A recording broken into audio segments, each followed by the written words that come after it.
Kegiatan pra-peradilan babak ketiga sudah dimulai dan masih dalam posisi saling mengamati. Jadi ada inisiatif dan itu sesuai dengan SOP, peraturan.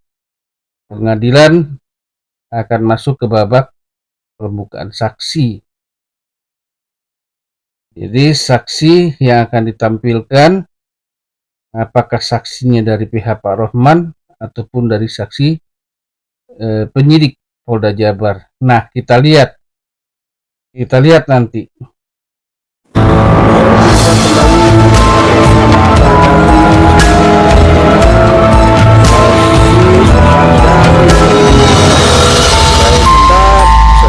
Sementara ini membahas kasus pembunuhan suang ibu dan anak di Jalan Jabar, Ciseti.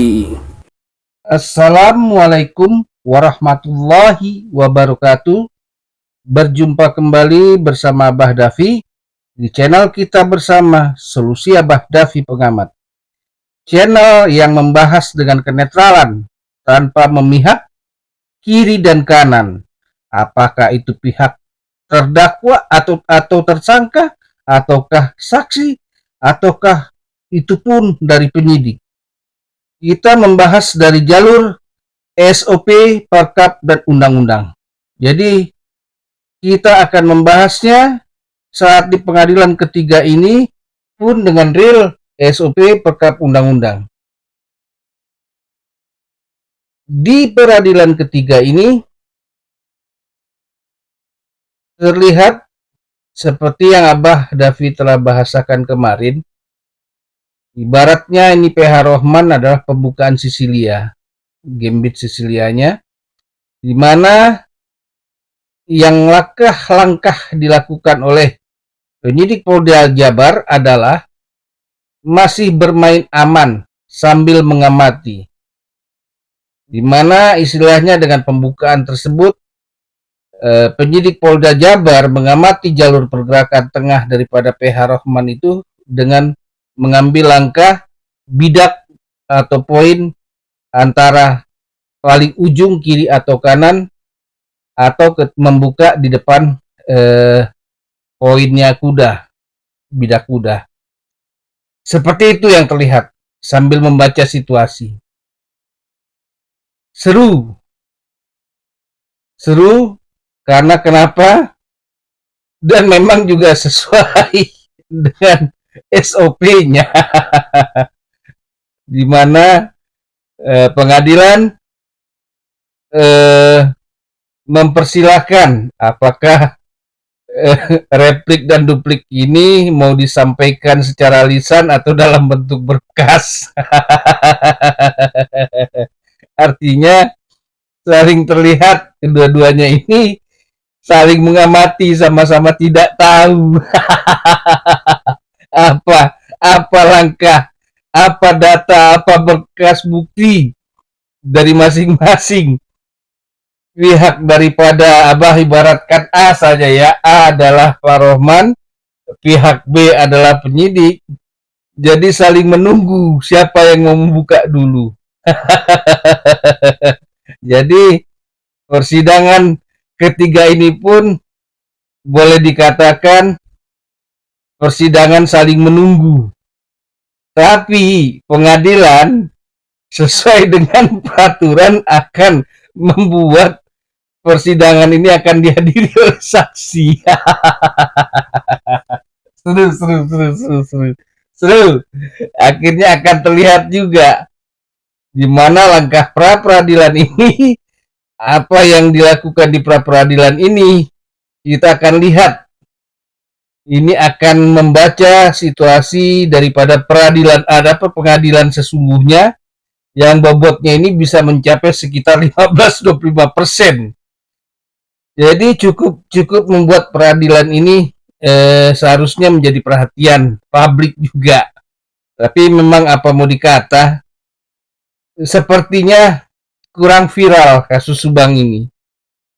Ya, viralnya cuma di lingkungan sekitar-sekitar saja, lingkungan cuma sekitar YouTuber. Karena tidak ada penambahan YouTuber, jurnalisnya juga itu saja. Kalaupun ada satu kali, dua kali turun lagi. Apalagi ini sudah mendekati pilpres dan sudah terjadi pilpres. Ya, ya, ya, ya. Jadi kehebohan itu ternyata memang terlihat di lingkungan sendiri saja. Karena memang agenda kasus ini kelihatannya tidak masuk dalam jadwal perhatian eh, Pak Presiden, bahkan Pak Kapolri, bahkan jadwal agenda pilpres dari setiap calon masing-masing. Jadi bobotnya memang, ya minta maaf apa katakan, bobotnya tidak terlihat. Makanya santai-santai saja. Sebetulnya begini, bobot itu sebetulnya ada. Ya, cuma bobot itu berusaha dikurangi atau tidak dibaca lah bobot tersebut. Nah, makanya Abah beberapa kali di beberapa sosmed mengatakan pilpres ini kalau bisa membuat kasus Subang ini terbongkar, itulah kemungkinan besar yang akan dipilih oleh rakyat. Ya lumayan, walaupun bukan seluruhnya rakyat Jabar atau rakyat yang ada di Subang dan Bandung, tapi satu suara itu cukup lah. Penambahan satu suara itu cukup penting juga loh. Apalagi yang ada ini, dua kubu ini akan saling terlihat berapa jumlahnya masing-masing. Ini saran Abah kepada yang lagi pilpres. Masalahnya Abah juga campur ini dengan pilpres, karena baik dari yang dari Sulawesi sendiri pun sudah bertanya di mana nih, yang di Jawa pun istilahnya yang di pusatnya sudah mancing-mancing nih, tiga calon posisi di mana. Bahkan salah seorang daripada pemikirnya, termasuk istilahnya konsultan politiknya Pak Jokowi sendiri, sudah mengeluarkan statement tentang penyesalannya mendukung Pak Jokowi. Pak Saifullah. Ya itulah politik. Jadi minta maaf nih Abah campur nih kasus Subang ketiga dengan bahasa politik nyerempet begini agar lebih seru, karena perjalanan sidangnya singkat saja. Emang sesuai SOP. Ya, seperti itu. Jadi Abah ulangi nih, yang lagi pilpres dan juga konsultan-konsultan di Jabar itu, kalau bisa membuat kasus ini lebih seru, itu yang akan menang di Jabar. Aduh, aduh, lucu juga. Makanya gimana ya, Abah sambil mengamati kinerja dari pemerintahan, termasuk juga Polri, pengadilan, dan lain-lainnya, tercampur lagi dengan bahasa pilpres. Ya mau apa dibilang lagi, kan memang sudah masuk masanya pilpres. Aduh. Bahkan sudah bertanya-tanya di mana nih sekarang, di mana sekarang, lapor. Lapor ya tetap dilapor aja. Sekarang malah jadi setengah-setengah, setengah jurnalis ya, setengah YouTuber ya, setengah lembaga ya. Yang penting bisa cuap-cuap. Ya, aduh aduh. Mungkin untuk kita lihat nih, membedah sedikit saja, karena Abah juga tidak mau mendahului, tapi dari pengalaman Abah saja selama mengamati dan tentang kalau masalah eh, hal seperti ini. Jadi biasanya di sidang keempat, kelima itu, apalagi kalau memang sudah ditentukan jadwal ketujuh, biasanya keempat ke tempat udah mulai dimunculkan nih saksi. Nah, kelima nih sudah mulai nih saling alot perdebatannya. Nah, keenam, sudah mulai nih pertimbangan hakim. Nah, ketujuh dalam persidangan, nah itu baru pemutusan hakim. Apa diterima atau tidak. Karena kan sudah ditetapkan tujuh persidangan, ya kan? Seperti itu.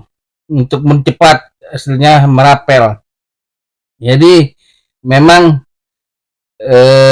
pihak pemerintah sendiri pun menyadari bahwa agenda kasus pembunuhan Subang ini sebetulnya cukup penting karena kenapa sudah mendapat perhatian kalangan internasional, baik warga Indonesia yang ada di luar negeri, bahkan orang luar negeri sendiri. Cuma memang kurang viral nih, kurang viralnya di Instagram, dan juga kurang viral di apa sih yang gambar burung itu tuh, lupa, karena memang juga kita belum masukkan ke situ. Tapi YouTube, Facebook, TikTok sih sudah. Lupa lagi itu ada adminnya, cuma belum kontak dia untuk masukkan. Ya, artinya sambil dilihat perkembangan ini. Nah, itu yang lebih enaknya kalau Abah sarankan kepada para netizen. Ketika kita tidak berpihak ke Danu, ke Yosep, Yoris, bahkan kepada penyidik Polda Jabar, tapi kita real kepada hukum yang harus ditegakkan, dijalankan dengan benar, kita enak bisa melihatnya dengan pikiran jernih dan hati jernih. Bahkan kadang kita bisa mentertawakan, oh kok seperti ini ya. Kadang kita juga bisa belajar hal-hal yang baru tanpa terbius dengan saling dengan perasaan suka tidak suka gitu. Jadi kalau plong itu enak, membaca situasi itu enak kalau plong. Ini saran Abah. Intinya memang kasus ini kalau setelah Abah amati lagi, ya kasus yang memang dibungkus dengan jangan sampai meledak. Artinya mencuat seperti kasus Sambo, karena ini kan kasus masih dianggap juga kasus level daerah, walaupun banyak korupsinya. Nah, kecuali kalau ini diangkat dari sisi korupsi, akan meledak. Lebih meledak daripada kasus pembunuhan. Tapi masalahnya pembunuhan ini pun keji gitu. Makanya seharusnya ini diangkat bersamaan. Pembunuhannya iya, korupsinya iya, dengan ditemukannya data fiktif dan penggunaan dana BOS. Nah, itu sangat riskan. Ini yang akan juga membuat bobot daripada kasus ini lebih berat lagi dari sekarang. Tapi itu cuma sekedar saran. Karena memang ini kasus sudah netizen ini sudah terlambat karena ada faktor-faktor X yang lebih dulu. Intinya kita cuma berharap, kita sebagai penonton saja, sebagai pengamat saja, yang ribut sendiri ini untuk tidak mendahului daripada wewenang tugasnya penyidik yang memang seharusnya jadi penyidik. Dan kebetulan juga ini yang juga memang Abah harapkan, satu jurnalis telah berbicara panjang bersama Dirkrimumnya Polda Jabar.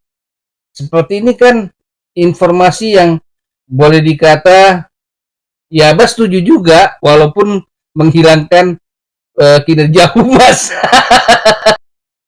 Tapi itu juga sah-sah saja, artinya masih sesuai dengan prosedur SOP. Ya, intinya kita sebagai pengamat semua didukung, dengan intinya kebenaran hukum, hukum menjadi panglima.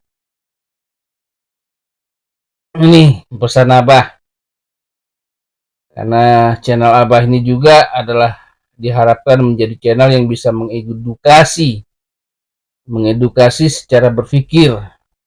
Makanya Abah mengidiomkan bahasa itu dengan catur, dengan kartu. Dan nanti nih, karena Abah lupa dengan teknik bola saja nanti juga kan Abah masukkan nih. Cuma belum waktunya untuk teknik bola dimasukkan. Karena ini kan baru pemanasan. Jadi istilahnya ini sidang pra peradilan ketiga ini baru gerak pemanasan saja. Kalau istilah dalam senamnya, jadi masih pemanasan di tempat, masih lari kecil lah. Nah nanti pemanasan untuk agak lari-lari agak berkelilingnya sebelum, kan kalau dalam teknik senam itu ada pemanasan dulu dalam olahraga, pemanasan lari-lari kecil lalu berkeliling. Nah ini nanti yang berkelilingnya ini ibaratnya di di sidang keempat atau kelima, kita lihat saja nanti. Biasanya seperti itu, karena kan ini sudah dijadwalkan hanya 7 kali sidang kan.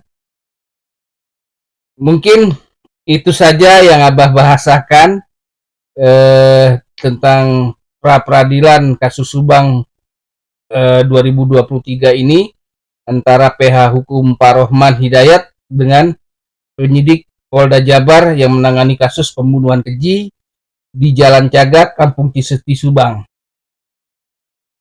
Sampai jumpa di video Abah berikutnya. Wassalamualaikum warahmatullahi wabarakatuh. Bye bye.